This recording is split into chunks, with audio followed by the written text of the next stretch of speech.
भैया आज एपिस्टोमोलॉजी को एकदम अलग पर्सपेक्टिव से देखेंगे भैया, एकदम मजा आ जाएगा तुम्हें। क्यों? क्योंकि एपिस्टोमोलॉजी को अब हम देते हैं प्रैक्टिकल पर्सपेक्टिव। तुम रोज क्या करते हो? रोज घर से निकलते हो, स्कूल जाते हो, कॉलेज जाते हो, ऑफिस जाते हो, दोस्तों से मिलते हो, लोगों से मिलते हो। जो तुम दोस्त से मिल रहे हो उसके बारे में तुम क्या नॉलेज प्राप्त कर सकते हो, क्या इन्फॉर्मेशन प्राप्त कर सकते हो, उसमें भी एपिस्टोमोलॉजी छुपी हुई है भैया। तो देखते हैं क्या छुपा हुआ है, क्या नहीं छुपा हुआ है, और इंडिविजुअल की नॉलेज एपिस्टोमोलॉजी में कैसे आ जाती है। तो भैया बहुत उम्दा, बहुत बढ़िया। आज हमारा लेक्चर एपिस्टेमोलॉजी के ऊपर है। एपिस्टेमोलॉजी के ऊपर अगर बेसिक इंट्रोडक्शन देखना है तो इंट्रोडक्शन टू फिलॉसफी सीरीज़ में एपिस्टेमोलॉजी पे विस्तार से मैंने समझाया हुआ है, और वहाँ जाके देख सकते हो अगर लेक्चर देखना है। यहाँ हम लोग स्पेसिफिकली नॉलेज के बारे में बात करेंगे, और epistemology knowledge in regards to individual knowledge क्या बात करने की कोशिश करता है, इंडिविजुअल और इंडिविजुअल के बीच की नॉलेज, उसके बारे में एपिस्टेमोलॉजी का क्या क्या वर्णन है उसके बारे में हम बात करेंगे।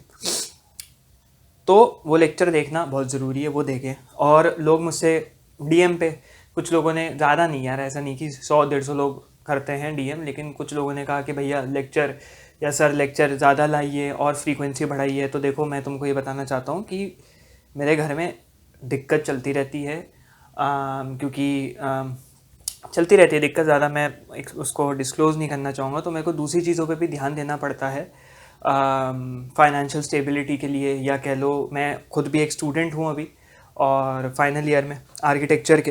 तो बहुत चीज़ें होती हैं, बहुत चीज़ें चलती रहती हैं। तो इसको करता हूँ मैं जब मौका मिलता है, जैसा भी मौका मिल रहा है कर रहा हूँ।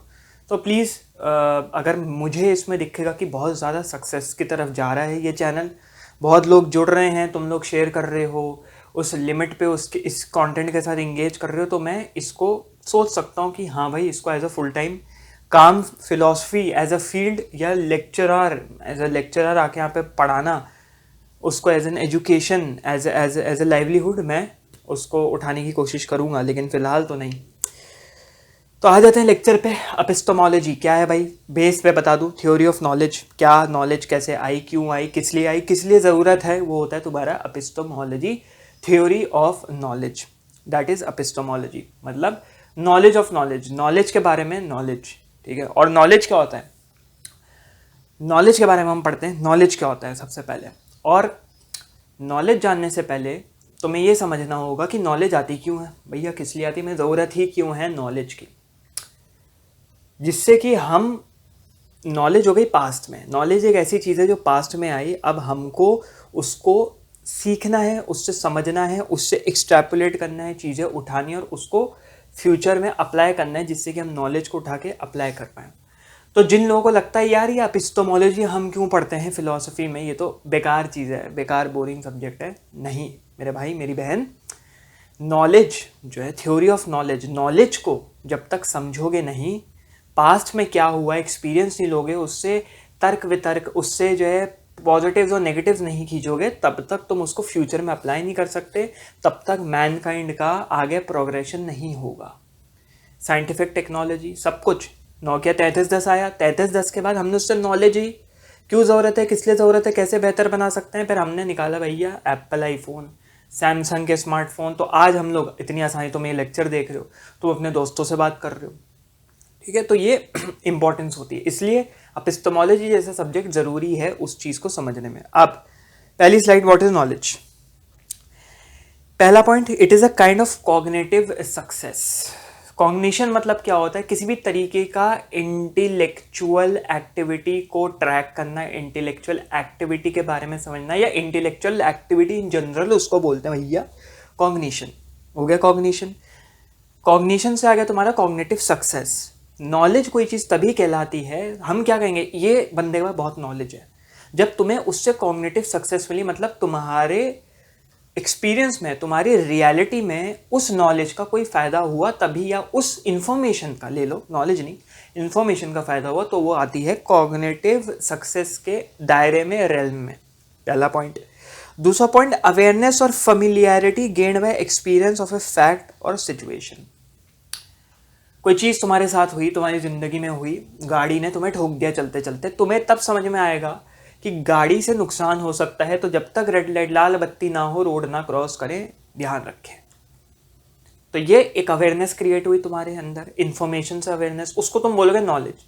And what is the knowledge? Knowledge ये है कि भैया रोड क्रॉस मत करो, गाड़ी आके गड्डी आके उड़ा देगी तुम्हें, ठीक है। ये सब चीज़ें हो गई, ये हो गई व्हाट इज नॉलेज, ये होता है knowledge in a nutshell, summarize कर दिया। अब हम आते हैं अगली स्लाइड पे, which is knowledge of individual. Individual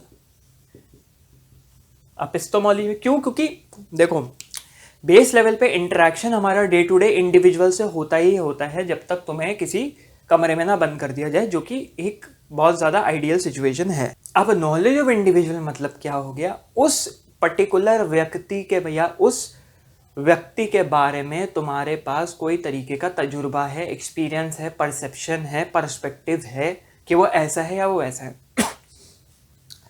for example अभी यूके की रानी मरी, तो जो वहाँ की जो वो है शायद मेगन, जो उसकी हैरी, शायद प्रिंस हैरी की जो बीवी है, उसके ऊपर लोग वो उठा रहे थे, उंगलियाँ उठा रहे थे कि ऐसी है, वैसी है, बुरी है, कैरेक्टर ख़राब है, इसकी वजह से सब कुछ हुआ, ऐसा हुआ, ऐसा हुआ। कुछ लोग कमेंट्स में लिख रहे हैं भाई तुम उनके बारे में नहीं जानते, तुम उनकी निजी ज़िंदगी के बारे में नहीं जानते हो, तो उनके ऊपर कमेंट मत करो।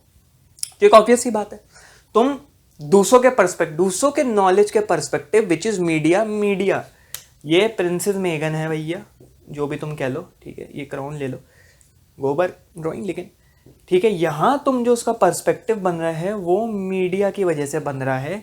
तो तुम्हें जो आउटपुट मिलता है, इंसान को, इंडिविजुअल को जो आउटपुट मिलता है, या ओ ले लो इसको, आउटपुट मिलता है, वो कुछ और ही होता है, असली में नहीं होता। फॉर एग्जाम्पल लेते हिटलर।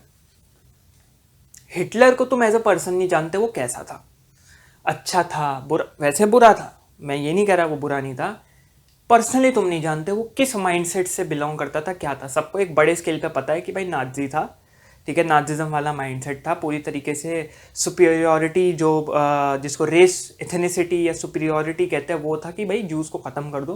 तो हमारे पास फैक्ट्स क्या है कि भाई हिटलर बदमाश आदमी था, मर्डरर था, डिक्टेटर था, ये फैक्ट्स हैं।